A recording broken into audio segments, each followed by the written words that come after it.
going on, everyone out there on YouTube? NES Ruler, and welcome to a brand new review. And this time we'll be checking out a film that was sent to me to review by Severin Films. And you could pick this up on Blu-ray and DVD on March 14th. And it is a film from the year 1976. And it goes by the name of Drive-In Massacre. Now, my initial thoughts on this film was that I didn't really feel like it was a bad film or a film that I really didn't enjoy watching, but I feel like the story really doesn't go anywhere, and it really didn't satisfy my needs of an interesting and compelling narrative. Now, I understand the film, was bad, shot on no money, and it was done in, I think, 4 days, according to the director. And I'll talk about that in a second when we get to the section of the review when we talk about the features, because there's an interesting interview with the director, and he talks about all that kind of stuff. So, like I said, when I was watching it, I didn't feel like ever like I was going to get up and turn the film off.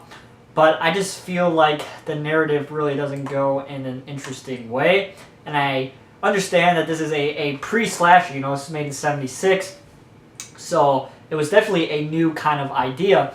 So I can't knock them off for trying to rip off a slasher film, because this, of course, was before slasher films were a thing. So I can't really give it negative thoughts on that point, that it really doesn't go anywhere and it's just a slasher film, because it had nothing to compare to at the time. And it's, it follows a little bit of slasher tropes. It follows the teenagers getting killed when they're having sex. It follows that part, and it just follows, of course, the madman going around and killing people with this giant samurai sword and this drive-in. And I feel like that's really the strongest point of this film, of course, is the setting, which is this awesome drive-in. And I feel like a drive-in isn't taken advantage to as much as it should be, especially today. Back then, there was more of them around, but even today I think you could still find a drive-in if you really wanted to shoot a film there. And I know 2 of them around me right now. And I just feel like if more directors took a shot of shooting a horror film in a drive-in, I think they could do some really, really cool stuff with the idea, especially today, with them being so run down in the lesson. And of course, it was made in 76, which was about the time that the drive-ins were starting to die. Of course, they were extremely popular in the early 60s and the early 70s. So basically, this is just a slasher film, takes place in this drive-in, and basically what's going on is this guy going around with this giant samurai sword, and he's trying to kill people who are having sex in their cars when they're watching the films. And there's these 2 cops who are trying to solve the murder, and along the way they come across this guy named Jeremy, with a G, Jeremy. And he's a little off. He's the little bit of the misfit character in the film. And he's trying to help the cops try and find out who is performing these murders. And they come across this guy named Orville, and he's a little bit of a nut. He likes to jerk off. And the drive-in, he goes and he sneaks in and he looks at people's cars who are having sex, and he jerks off, and that's about it. And that's pretty much the whole synopsis. 2 cops trying to find the killer.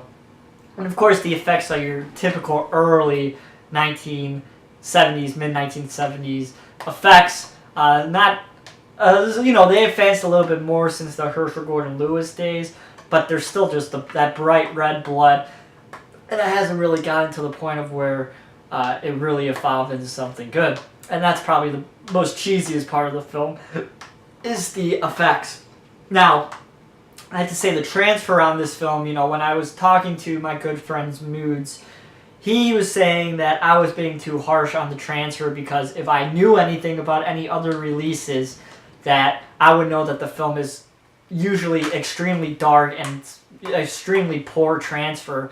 And I understand that, and I respect his opinion on it, but I'm going into the film watching this for the first time and not having any other knowledge of previous transfers and releases, and I'm just telling you like it is on this transfer, that I think that it wasn't that good. Now, there's some parts of the film, especially the day scenes, which is usually the case with transfers of older films. It's good, there's little grain and there's nothing too bad about the picture, but when you get to the nighttime scenes, that's when you start to get some really, really bad grain going on. You can't really see what's going on half of the time. And like I said, I understand that other releases have the same problem, but if they're going to restore the film, I wish they would have done a little bit more with what they did. Now, don't get me wrong. If you're going to watch the film, this is probably the way you're going to want to go these days. But I'm just saying my honest opinion with it. And then another thing is, the subtitles, they started off like the first 5 minutes of the film. They didn't line up to what was going on the screen. Like JP, I like to watch films with the subtitles if possible, if the audio is bad. And the audio, it's what it is. It's a grindhouse film. So I watched the subtitles, and the first 5 minutes, they weren't lining up with the dialogue. They were coming a little bit too late. But as the film went on, that problem seemed to correct itself. So I have to say that. Now, on the feature-wise, we have a commentary with the director, Stu Seagal, and we have some interviews. One, of course, again, with Steve Seagal, who gives a little bit of insight about how the film came to be. He was a private investigator, and he decided to work on this movie, and he started to become a grip and things like that, and ultimately, him and a few buddies made this film and some other low-budget films, and he went to film TV and everything like that. And like I said, it was really interesting to hear him talk about the movie, how it was made, and how they had to shoot it extremely fast and on their feet and things like that. And then you have an interview with Norm Sheridan. He is the Orville character, and it was just interesting to hear his experience on the film and how he got the part and his experience on the film.